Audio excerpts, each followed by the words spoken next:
What is description? Description is when we focus on sense impressions.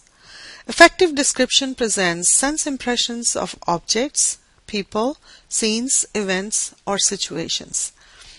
The 5 senses are sight, sound, smell, taste, and touch. Vivid description is writing which makes you feel as if you were standing right there where the author has just described something. Vivid description appeals to your senses, eyes, nose, ears, skin, etc. Instead of telling your readers, let them experience the emotions. Express a forceful recounting of the events that you want to describe. The sense of sight. Aim for vivid original language in presenting the sense impressions. Look for examples of descriptive words in the selected narratives that you have been reading for this unit. Description must include concrete details. The sense of sight can be evoked through sensory details related to how big is something, what is the shape, what are the colors, how far or how near is something. So sizes, shapes, colors, distance, etc. help you create striking images. The sense of sound. Recreate the sounds by using specific words and expressions. If you heard a sound, ask yourself, how loud was something? What kind of sound was it?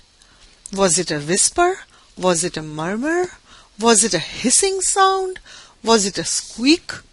Was it a crackling sound? Was it sizzling? And whatever else applies to the sound effects. The sense of smell. Recreate the smells by asking yourself, what kind of smell was it? You can use specific expressions such as fragrant, pungent, rotten, burning, etc. Let's look at the example on the screen. And then I would get that strangely ominous smell of tension from the dress fabrics and the burn in the cover of the ironing board, as if each piece of cloth and paper crushed with light under the naked bulb might suddenly go up in flames. This is a passage from Alfred Kaysen's The Kitchen. So look at the whole essay carefully and locate other types of impressions that might pertain to the various senses. The sense of taste. Recreate the sense of taste by using food-related expressions such as sweet, sour, bitter, salty, etc. You can also evoke taste to describe sensations related to nervousness or fear. For instance, my mouth felt dry. The sense of taste here in this sentence is used to express the feeling of nervousness.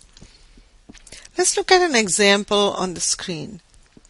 The sticky puffs of the cotton candy dissolved in my tongue into a sugar-like sweetness.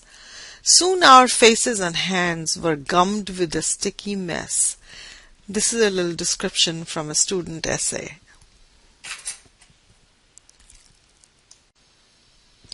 The sense of touch. Recreate the sense of touch by using expressions related to texture, weight, moisture, temperature, and many other such sensations. Ask yourself, was something feathery soft? Was it silky? Was it coarse? Was it hot? Was it cold? Was it wet? Was it heavy? Was it crinkled? And more. Here's an example from Alfred Kaysen's The Kitchen. This example uses the sense of touch in a very interesting way.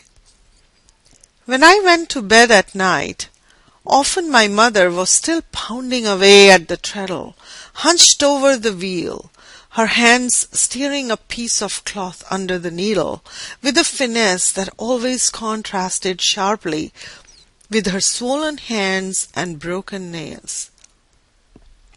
As you can see, the sense impressions in this passage are not limited just to the sense of touch.